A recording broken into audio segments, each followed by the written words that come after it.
formado em tecnologia pela PUC do Rio de Janeiro e tem doutorado em inteligência artificial muito antes de o mundo falar em ChatGPT, DeepSeek.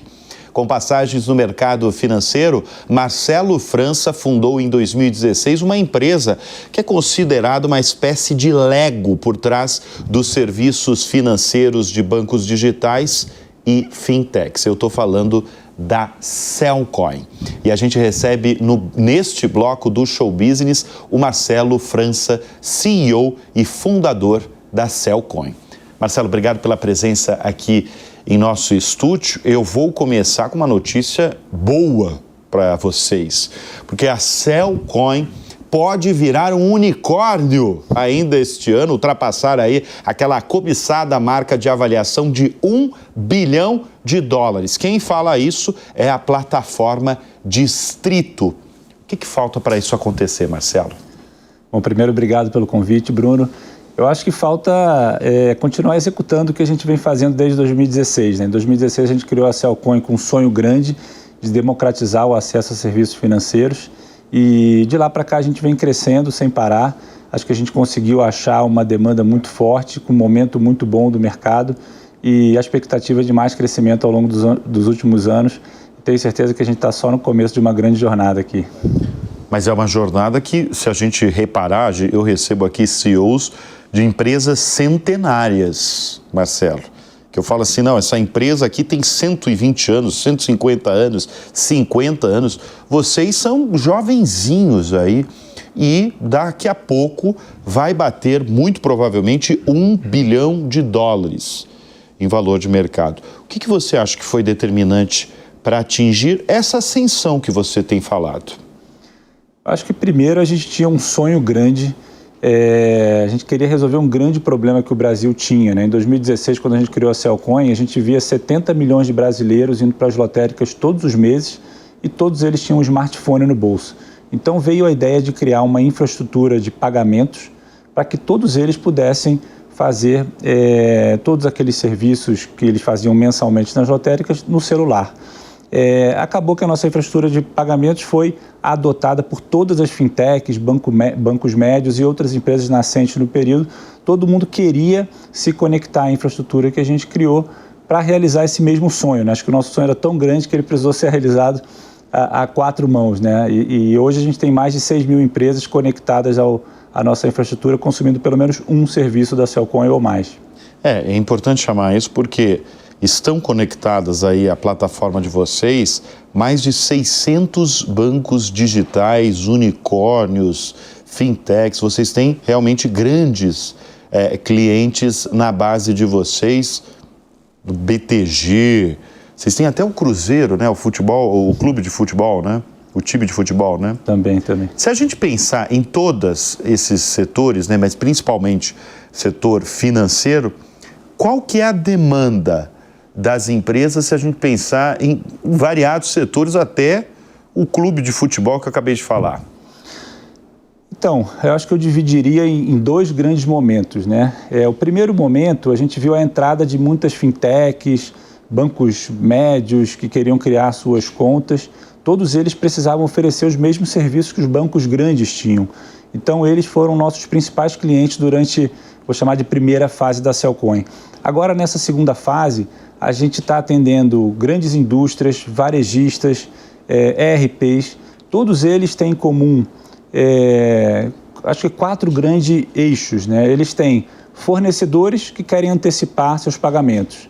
Eles têm clientes que muitas vezes querem comprar de uma forma financiada. Tem lojistas ou distribuidores que precisam de uma conta para receber pagamentos e também querem antecipar. E tem funcionários que às vezes também querem, através de um crédito consignado, antecipar seus salários. Então, tudo isso antes era feito pelos grandes bancos e hoje as grandes empresas estão de olho numa fatia da receita envolvida nessas transações. E o que a Cellcoin faz é permitir que essas empresas ofereçam o que a gente chama de finanças embarcadas dentro do seu ecossistema. É isso que eu ia perguntar, porque eu abri o programa falando de uma espécie de Lego, né? Que vocês é como um Lego, vocês estão por trás aí de muitas instituições financeiras que você trouxe essa novidade. Eu já tive a oportunidade de entrevistar o Marcelo em outras oportunidades. Para mim é uma novidade você falar até que agora as varejistas estão com vocês também, né? Mas assim, resumidamente, qual que é o negócio de vocês? A gente permite que um varejista, por exemplo, forneça uma conta para cada loja ou para cada ponto de venda que receba todos os pagamentos dentro da sua conta e permite que o próprio varejista antecipe esses valores para o seu lojista. Então, dando um exemplo muito simples, é o que o Mercado Livre fez criando o Mercado Pago. A gente permite que qualquer outro marketplace, rede de varejo, rede de autônomos, por exemplo, possa criar uma mesma infraestrutura financeira que o Mercado Livre criou, dando origem ao Mercado Pago, que hoje, inclusive, vale mais, maior que o Mercado Livre. Maior, exato. Então, o que a gente faz é permitir que qualquer indústria, qualquer empresa possa fazer isso de uma forma muito simples, sem se preocupar com a tecnologia que está por trás disso, com o ambiente regulatório, licenças. A gente entrega tudo isso num modelo as a service. Agora, eu lembro de uma outra oportunidade que a gente se falou e você comentou comigo que uma das missões da sua companhia era consolidar o mercado de crédito no Brasil.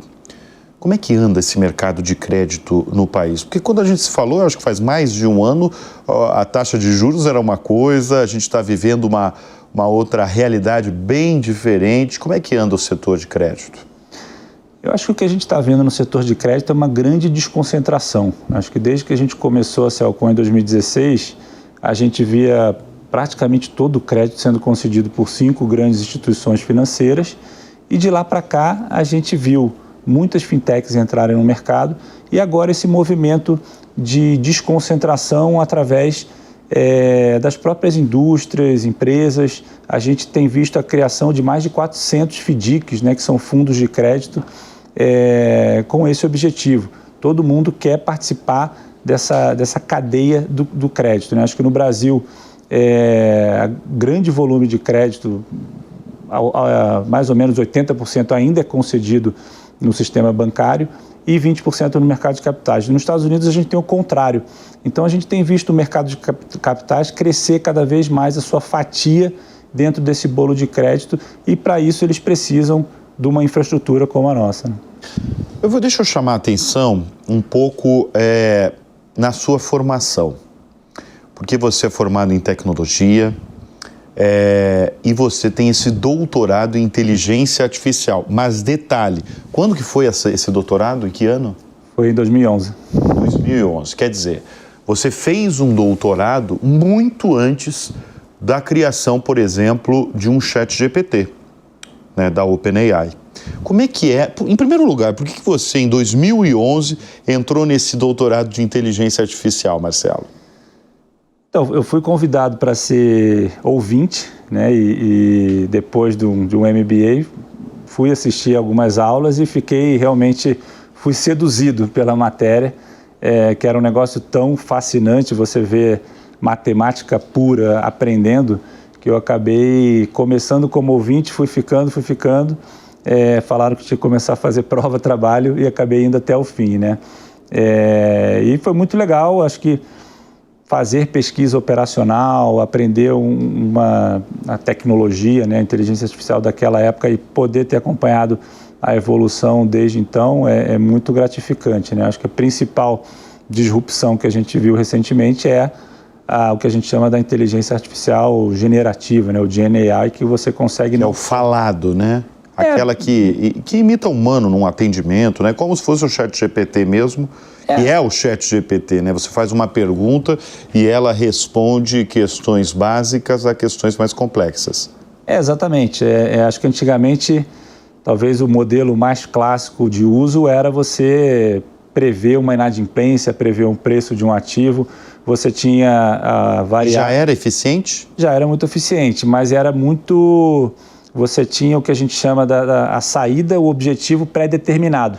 Você quer prever uma determinada variável. Agora você tem a inteligência artificial criando conteúdo, né? Eu acho que essa talvez seja, além, é claro, de vários novas formas de aprendizado, capacidade de processamento muito maior do que naquela época. Então, isso permitiu essa criação, principalmente da inteligência artificial generativa, né? Acho que essa é a grande diferença daquela época. E tudo que eu aprendi ficou obsoleto. Ficou obsoleto? Porque as novidades... Nos últimos tempos, as novidades vêm praticamente todo dia, né? Você vê um Alibaba falando, aí você vê a Microsoft colocando, aí vem Elon Musk dizendo que criou pela XAI, inteligência assustadoramente mais inteligente do que a DeepSeek, a OpenAI. Tem novidade todo dia, né? É verdade, acho que tem novidade todo dia. A gente costuma falar que a velocidade das inovações ela é meio exponencial, né? Acho que a cada um intervalo cada vez menor vão surgindo novidades, né? E a inteligência artificial, que era um negócio específico de previsão de determinados modelos, agora ela está presente no dia a dia das empresas, né? Otimizando várias funções, desde a programação, suporte aos clientes, vendas. E, enfim, acho que a gente tem usado bastante na Cellcoin para poder trazer um ganho de eficiência e tentar levar isso para os clientes. Você toma decisões baseado na inteligência artificial? A gente toma baseado nos dados e a inteligência artificial ajuda a gerar insights, né? Então, a gente tem usado bastante também na tomada de decisões. A gente está diante de um sujeito que fundou uma empresa, ou seja, você tem alma aí de empreendedor, mas que durante muitos anos você esteve na iniciativa, né? Você era empregado, funcionário de variadas instituições financeiras. O que fez você sair de um lado do balcão e virar dono de uma empresa, você na época fundadora aí de uma startup que hoje está quase aí virando um unicórnio, Marcelo? Então, eu sempre busquei, desde a época de faculdade, me aproximar de projetos inovadores, onde eu podia aprender muito. Enfim, foi muito gratificante ter participado da construção da primeira corretora online, que foi a Investshop.com, do Lehman Bank, que foi também o primeiro banco brasileiro voltado para correspondentes bancários. E então eu acho que eu era um funcionário com espírito empreendedor já. E a decisão de fundar a Cellcoin veio com esse acúmulo talvez da experiência e um momento de mercado, né?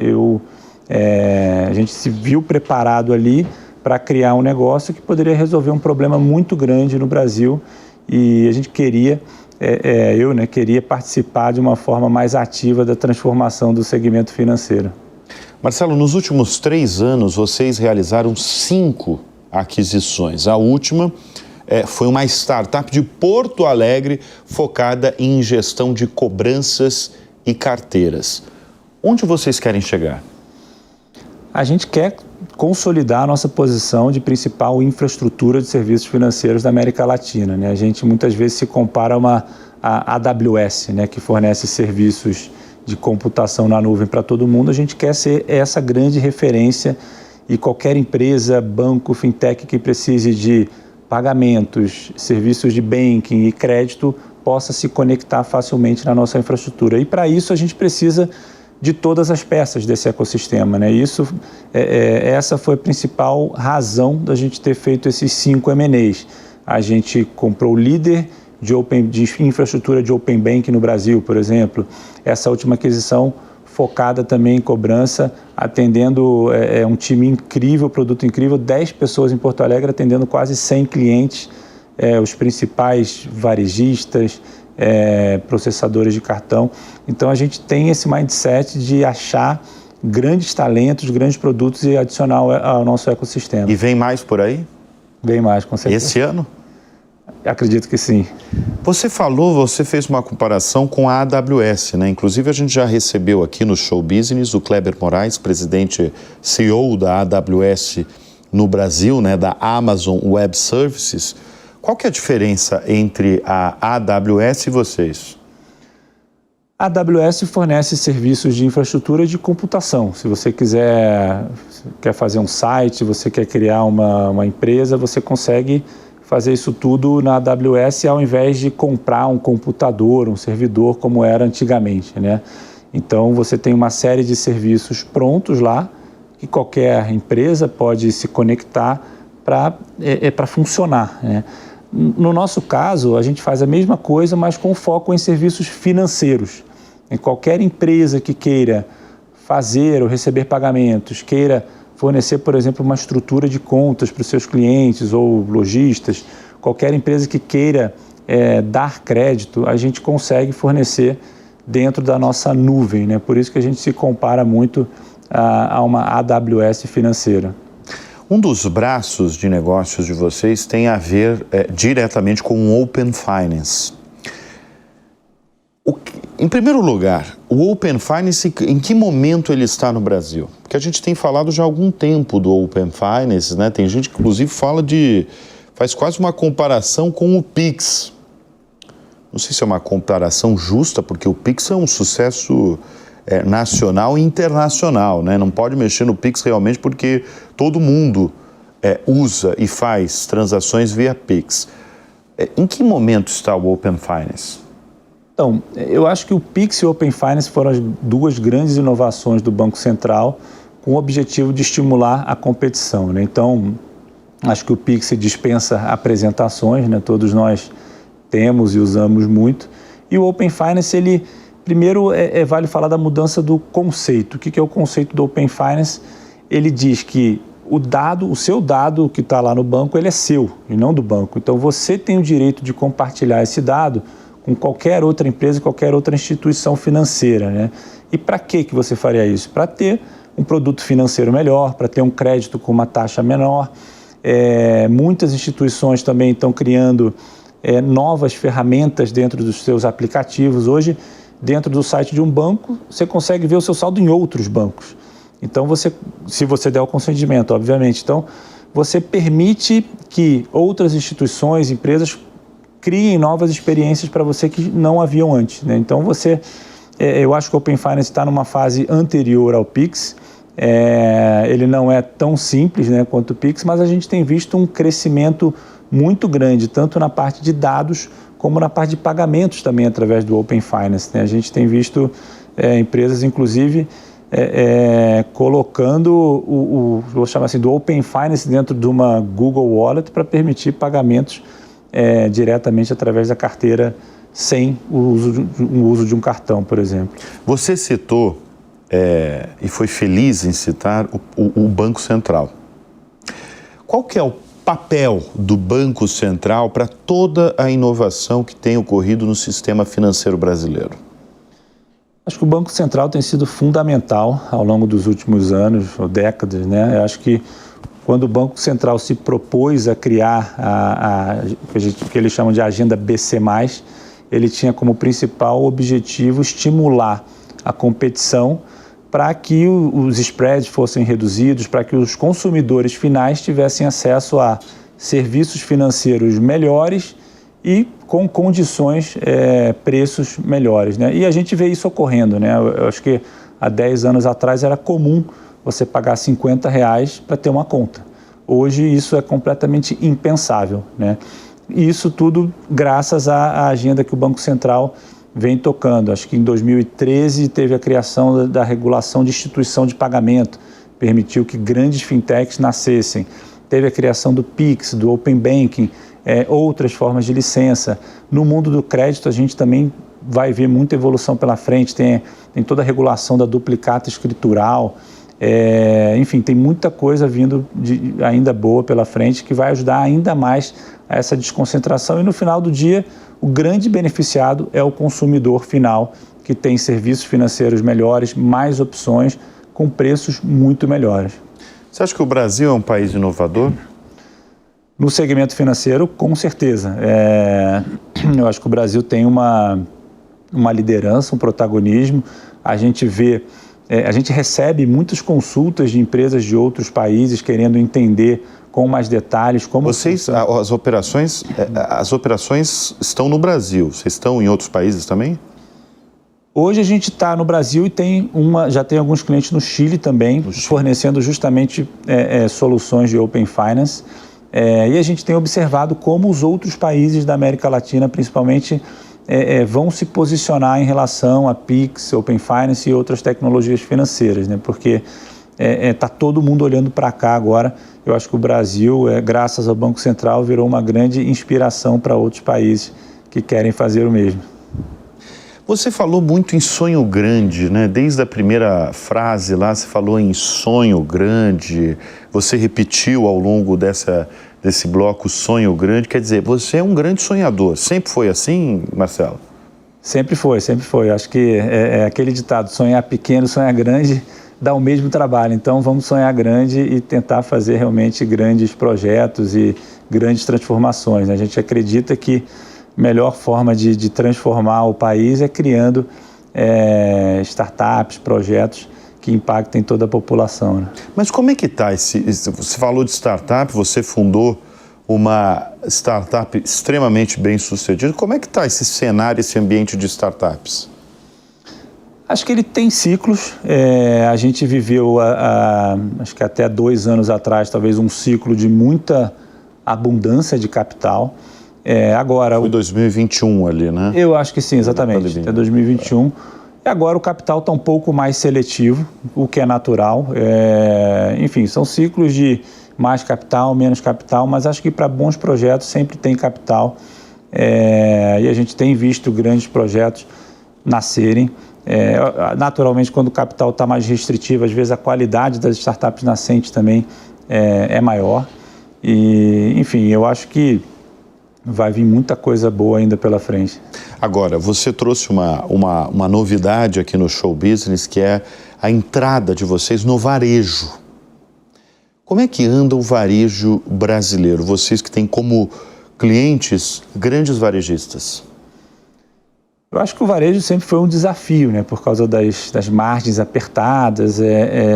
Muitas vezes o varejista vai bem durante alguns ciclos e aí sofre impactos com grandes oscilações econômicas, mas eu acho que o varejo está num momento sempre desafiador, mas a gente acredita muito nessa agenda de embarcar mais serviços financeiros dentro do varejo, né? Eu acho que o varejo antigamente tinha um modelo de cada loja com uma maquininha e esse dinheiro ia para o banco.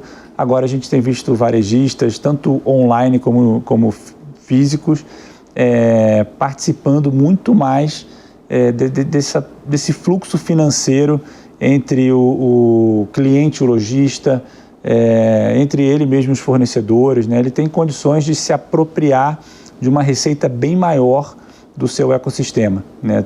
Seja antecipando notas com fornecedores, seja financiando clientes. Antigamente, para o varejista criar um mecanismo de private label, tinha que abrir uma financeira, emitir plástico, era um negócio super complexo. Agora você tem uma infraestrutura do que a gente chama de Buy Now, Pay Later as a Service também, que facilita muito o varejista participar e dar esse crédito para o seu cliente, né? Então a gente acredita que pode ajudar muito o varejo, e aí franquias, varejistas, marketplace, a gente pode ajudar muito o varejo com essa infraestrutura que a gente tem.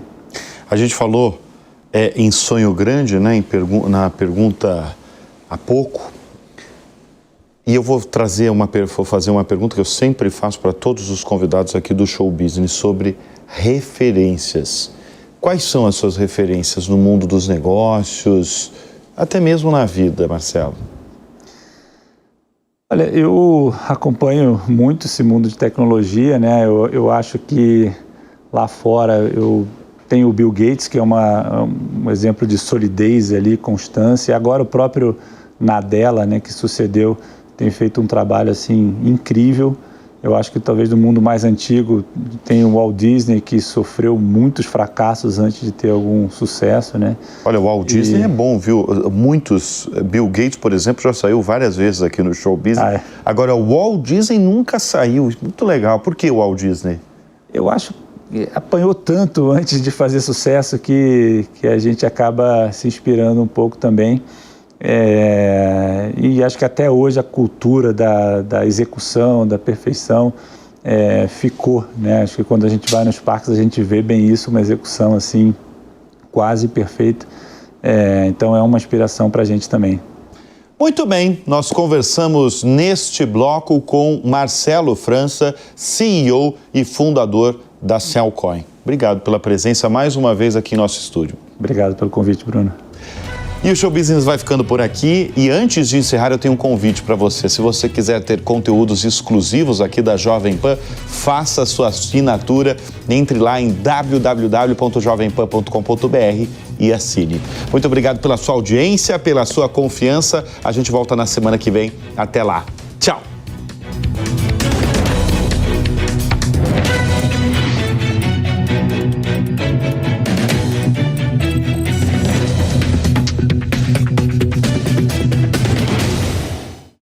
A opinião dos nossos comentaristas não reflete necessariamente a opinião do Grupo Jovem Pan de Comunicação.